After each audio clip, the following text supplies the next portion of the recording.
And for those of you who thought that science fiction was some star-crazed person sitting down and making up a whole bunch of stuff, that ain't the way it works, does it, sir? No, it is not the way it works. I mean, doesn't it relate, really, don't you start on a base of contemporary understanding or historical understanding and then work out from there? We look at history, and we look at anthropology. Well, a good reading for you is the number of university courses that use Dune as a textbook.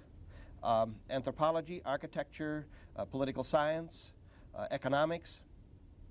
How did you learn about all of these things? You didn't study at the universities for 22 years, and you don't have 5 PhDs. I don't even know if you got a BS or an MA. I have a hand which is capable of knocking on doors.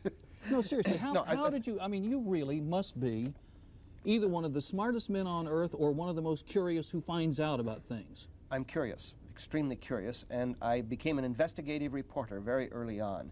An investigative reporter who didn't just react. I wanted to know, I wanted to dig. And that's a wonderful resource. You're continually being educated. You know this. I'm not telling you anything new.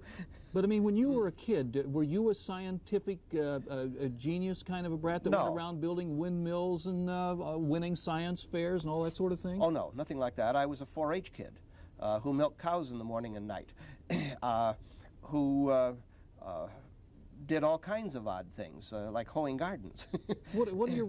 As you got older, 18, 20, 22, 24, what were your reading habits like, aside from being a working newspaper man? Very Catholic.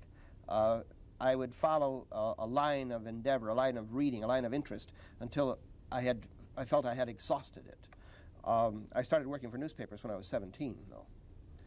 I had a summer replacement job for people who were on vacation when I was 17 on a daily newspaper. I was very lucky. I had a high school instructor who ran his high school journalism class the way a city desk is run. So by the time I was 17, I knew how to be a professional journalist. And if you catch us young, you know, train us early. But there's something about your imagination, the special vocabulary that you've created. It's what I think the literary critics call the leap of imagination. It goes beyond just step 1 to step 2. Well, I've done many things. I have a very checkered career, and I've looked for jobs that taught me things. I've been a speechwriter and researcher for a United States Senator, for example. That's where I learned politics. I was a ghostwriter for Sam Hayakawa. That's where I learned semantics. One of the places I learned semantics, I already knew something about it.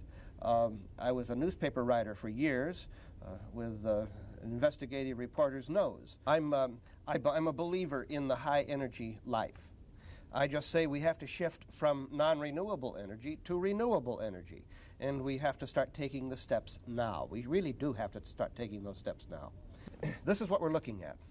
The federal government says we have 40 years, approximately, of fossil fuels. Now let's say that their figure is accurate, give or take 10 years. That is not a significant figure until you start looking at the depletion, until you start looking at what happens when you're halfway there, what happens to the price of the remaining fossil fuel. We have the latitude to do enormous changes in this society. We have the energy resources to make these changes. However, these are not simple changes I'm talking about. No, they're not. No, they're not really simple changes. We're just going to have to bite the bullet on some things and say this is going to cost us. I say frequently that I do not want to be put in the position, I refuse to be put in the position of having to tell my grandchildren, and I have grandchildren, I'm sorry, there's no more world for you. We used it all up.